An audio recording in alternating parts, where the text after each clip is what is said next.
The healthiest way to brew your coffee, it's bad news for French press lovers. For many of us, the day doesn't start off right until we have that cup of joe. Just the aroma of that dark, rich brew can get our senses stirring, ready for the mood boost we know is coming. And it turns out that it's not just fine for your health. In fact, it may lengthen your life, but only if you prepare your coffee with a filter, according to a new long-term study published Wednesday in the European Journal of Preventive Cardiology. Unfiltered coffee contains substances which increase blood cholesterol. Using a filter removes these and makes heart attacks and premature death less likely, said study author Dag Thelle, a senior professor in the Public Health and Community Medicine Department of the University of Gothenburg, Sweden. Our study provides strong and convincing evidence of a link between coffee brewing methods, heart attacks and longevity, Thelle said. That's bad news for lovers of coffee made with the French press, or cafetière, that is so popular today, or those fond of strong Greek and Turkish brewing methods. Boiling coffee or using a coffee press can actually increase your risk of heart disease.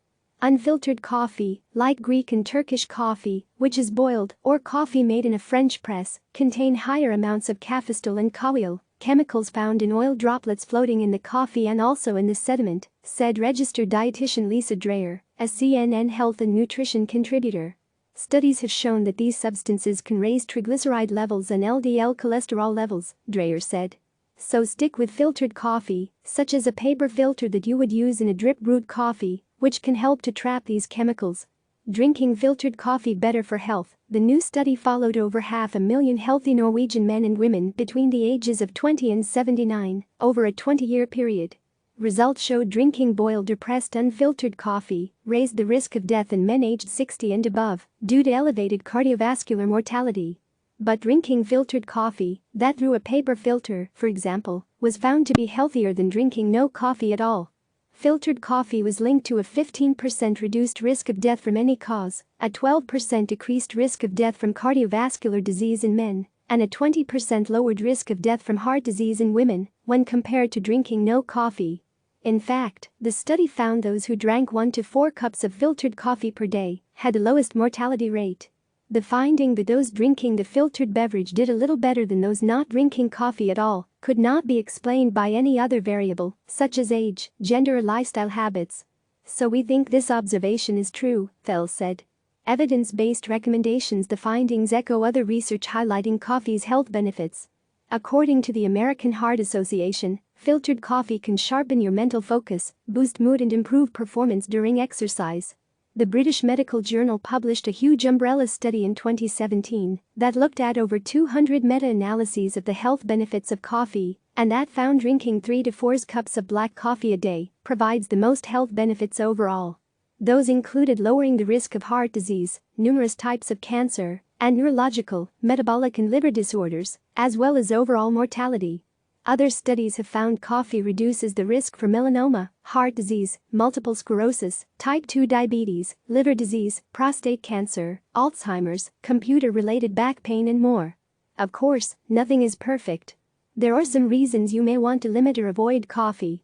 Watch your sleep. If you have trouble falling asleep, it's best to avoid coffee and all sources of caffeine in the evening or close to bedtime, Dreyer suggested. Careful if you're at risk for fractures. The British Medical Journal analysis found high levels of coffee consumption, over 4 cups a day, was associated with a higher risk of fractures in women who already had a greater likelihood, but not in men. Pregnant women should also be wary. Higher levels of coffee consumption were found to increase risk for preterm births and stillbirths, as well as low birth weight in babies. This is possibly due to the fact that the half-life of caffeine is known to double during pregnancy, raising the dose of caffeine per cup, according to the study. Not for those with Parkinson's. A study published in September 2017 reversed opinion on the benefits for Parkinson's disease, which was long thought to be helped by caffeine. Researchers who first found that coffee reduced tremors in those with Parkinson's went back and studied a larger sample of patients for a longer time. This time, they found no difference between those taking caffeine tablets and those taking a placebo. After the initial data came back negative, the study was stopped. But for the vast majority of us, coffee is just fine, experts said. For people who know they have high cholesterol levels and want to do something about it, stay away from unfiltered brew, including coffee made with a cafetière, Thelle said. For everyone else, drink your coffee with a clear conscience and go for filtered. To keep your coffee consumption even more healthy, Dreyer suggested the following tips. Avoid sugar in your coffee. A teaspoon of sugar contains 16 calories. It may not sound like much, but if you add 2 teaspoons to your brew and drink a few cups per day, the calories add up, she said. Click subscribe to receive the latest news.